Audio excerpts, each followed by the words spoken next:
ঘরে থাকা আলু আর আটা দিয়ে এই নাস্তাটি তৈরি করে নিব। আলু কিন্তু কম বেশি সবার বাসাতেই থাকে, তাই খুব সহজ আর মজার এই নাস্তাটা আপনাদেরকে চটজলদি বানিয়ে দেখাচ্ছি। এই নাস্তাটা ছোট বড় সবাই খেতে কিন্তু ভীষণ পছন্দ করবে আর বানানোটাও কিন্তু খুবই সহজ। চলুন তবে রেসিপি শুরু করা যাক। প্রথমেই একটা বাটির মধ্যে নিয়ে নিলাম 1 কাপ পরিমাণ আটা। আপনারা চাইলে কিন্তু ময়দা দিয়েও বানাতে পারবেন। হাফ চা চামচ লবণ, 2 টেবিল চামচ দিয়ে দিলাম তেল। তেলের পরিবর্তে ঘি ব্যবহার করা যাবে, তো আজকে আমি তেল দিয়েই বানিয়ে দেখাচ্ছি। তেলটা আটার সাথে খুব ভালো মতো মিশিয়ে নিতে হবে। এমনভাবে মেশাতে হবে যাতে করে তেলটা খুব ভালো মতো মেশানো হয়। হাত দিয়ে মুঠ করলেই দেখবেন যে ঠিক এরকম জড়ো হয়ে গেলেই বুঝতে হবে তেলটা খুব ভালো মতো মেশানো হয়েছে। এবার অল্প অল্প নর্মাল পানি দিয়ে একটা ডো মেখে নিব। একবারে বেশি পানি দিতে যাবেন না, তাহলে কিন্তু ডোটা বেশি নরম হয়ে যাবে। অল্প অল্প পানি দিয়ে এই ডোটা মেখে নিব।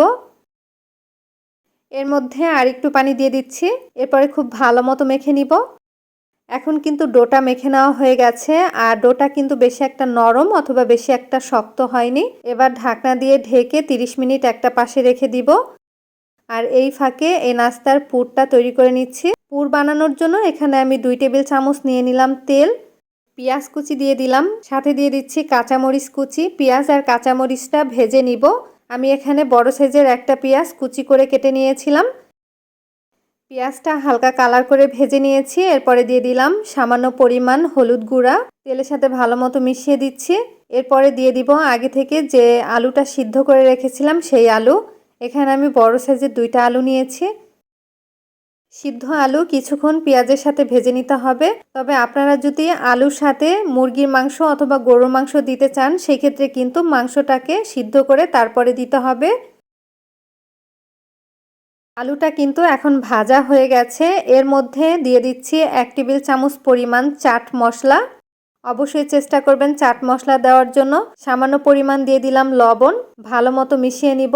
আর আপনাদের কাছে যদি চাট মশলা না থাকে, সেক্ষেত্রে আপনারা চাইলে একটু গরম মশলার গুঁড়াও ব্যবহার করতে পারবেন। এবার পুরটা একটা পাশে নামিয়ে রাখবো। ঢাকনাটা তুলে নিচ্ছি। আর আটার ডোটা কিন্তু এখন পুরোপুরি সেট হয়ে গেছে। আর একটু ভালো মতো মেখে নিব। এরপরে লিচি কেটে নিব। আমি 2টি ভাগে ভাগ করে নিলাম। এক ভাগ দিয়ে বড় সাইজের একটা রুটি বেলে নিব আর বাকিটা ঢাকনা দিয়ে ঢেকে একটা পাশে রেখে দিচ্ছি যাতে ড্রাই না হয়ে যায়। রুটিটা বেলার সুবিধার্থে আমি সামান্য একটু আটা ছিটিয়ে নিব। আর এই রুটিটা কিন্তু বড় এবং পাতলা করে বেলে নিতে হবে। রুটিটা কিন্তু বেলে নেওয়া হয়ে গেছে। এবার আগে থেকে যে আলুর পুরটা তৈরি করে নিয়েছিলাম, সেখান থেকে অর্ধেকটা পুর এই রুটির উপরে দিয়ে দিচ্ছি। আর হাতের সাহায্যে খুব ভালো মতো সব সাইডে আলুর পুরটা লাগিয়ে দিব। এরপরে রোল বানিয়ে নিচ্ছি। রোল বানানোর সময় লক্ষ্য রাখতে হবে যাতে করে আলুর পুরটা বের হয়ে না যায়। শেষের অংশতে সামান্য একটু পানি লাগিয়ে ভাঁজটা করে নিয়েছি, এতে করে ভাজার সময় কিন্তু খুলে যাবে না। এখন টুকরো করে কেটে নিচ্ছি।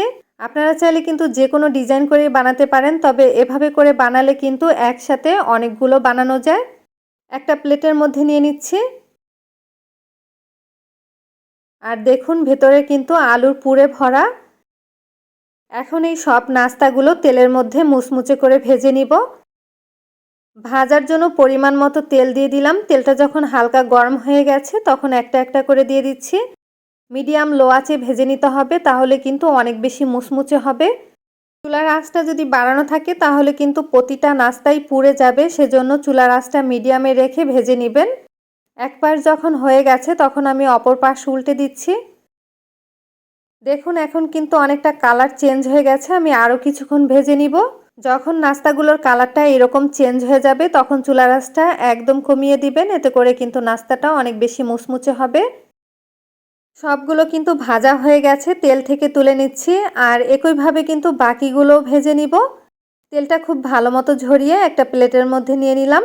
টমেটো সস দিয়ে নাস্তাটা খেতে অনেক বেশি মজার হয়। আশা করছি ভিডিও আপনাদের কাছে ভালো লেগেছে।